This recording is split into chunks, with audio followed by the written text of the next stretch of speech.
Hi guys, thanks for stopping in and spending some time with me today.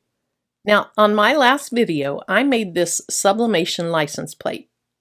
So on today's video, I'm going to show you how I made this acrylic license plate frame using some acrylic that I got off of Amazon and my Glowforge. I have a discount link for the Glowforge and I'll put that in the video description. If you use that, you're going to save between $125 and $500. And then Glowforge will also provide a referral fee to me. Now what they don't do is, they don't provide enough contact information to me to let me know who to send a thank you to. So if you use that link to get your Glowforge, thank you so much. I truly appreciate it.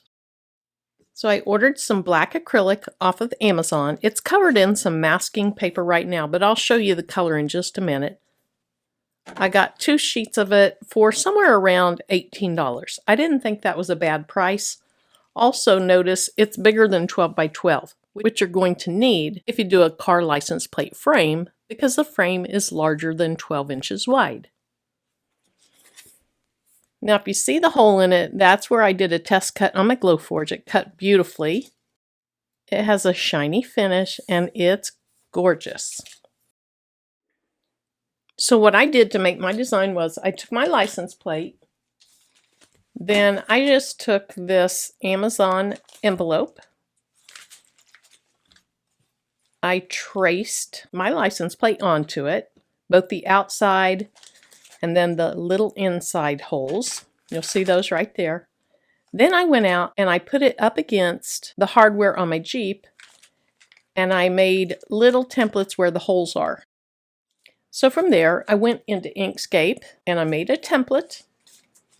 Now my first one didn't go so well. Somehow on the first one, I made these huge holes and I made my little tabs way too big. This is just cardstock. I didn't want to waste any of my acrylic until I was happy with my design. So after making this black one, I decided on some changes. And then I made this out of brown cardstock. So even though the color doesn't look great with my license plate, this template works beautifully. Now in a minute, you are going to see this template on Inkscape. Inkscape's a free design software, and you'll see 2 changes. Actually, I think I still need to make one of the changes. So the hardware on my Jeep only has holes up here. So there's no reason to have the holes in my acrylic down here. So first of all, I'm going to remove those 2 circles. Then the other thing is I wanted the holes centered more inside these tabs.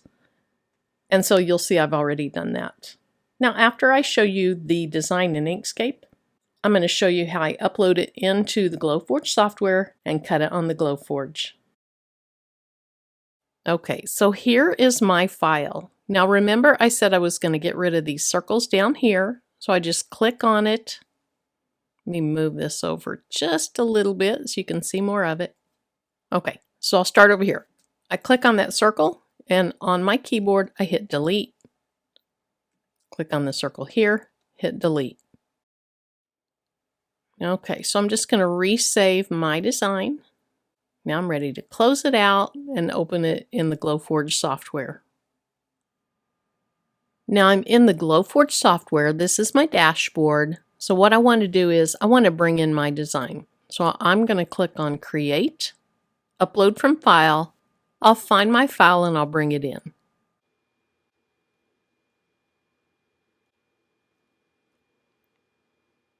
With my Glowforge on and it's connected wirelessly, you can see where I've already put my acrylic sheet in. Notice I left my masking paper on.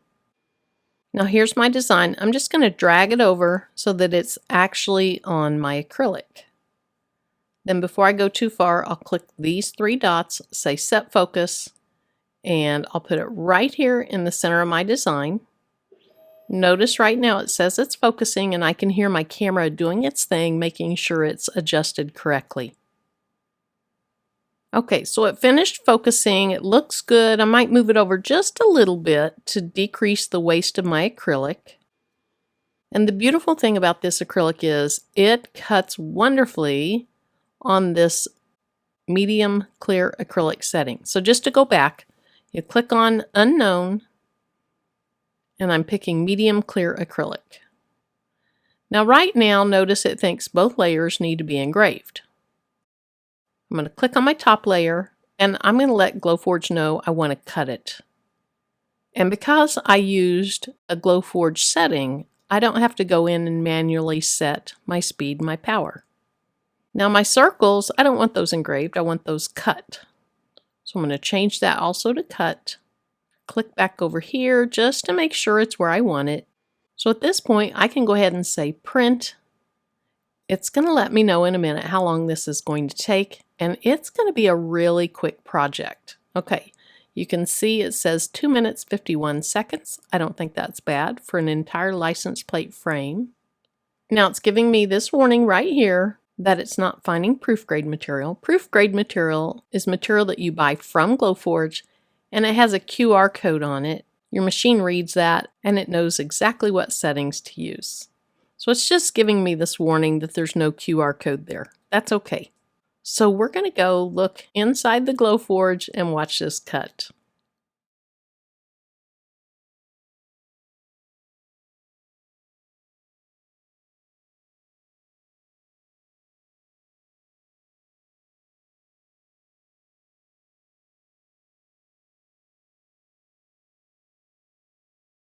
Now here's my frame. I need to peel my masking paper off, but it did a super nice job. You probably could tell when it was just falling right out of the outside of the acrylic that the cut was wonderful.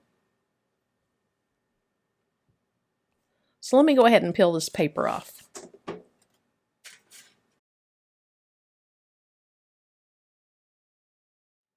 Now there's paper on the back side also, so I'll go ahead and remove that.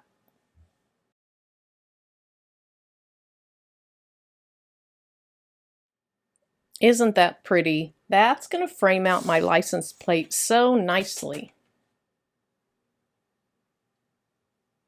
So for now, I'm going to go ahead and put that on my Jeep.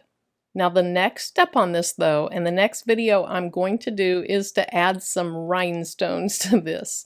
Now that may not be for all of you, but I definitely want to see what it'll look like. They're not going to be super blingy. They're these black hematite rhinestones. So if you're interested in that, make sure you're subscribed. Let YouTube know you want to be notified for all videos I upload, and that'll be my next one.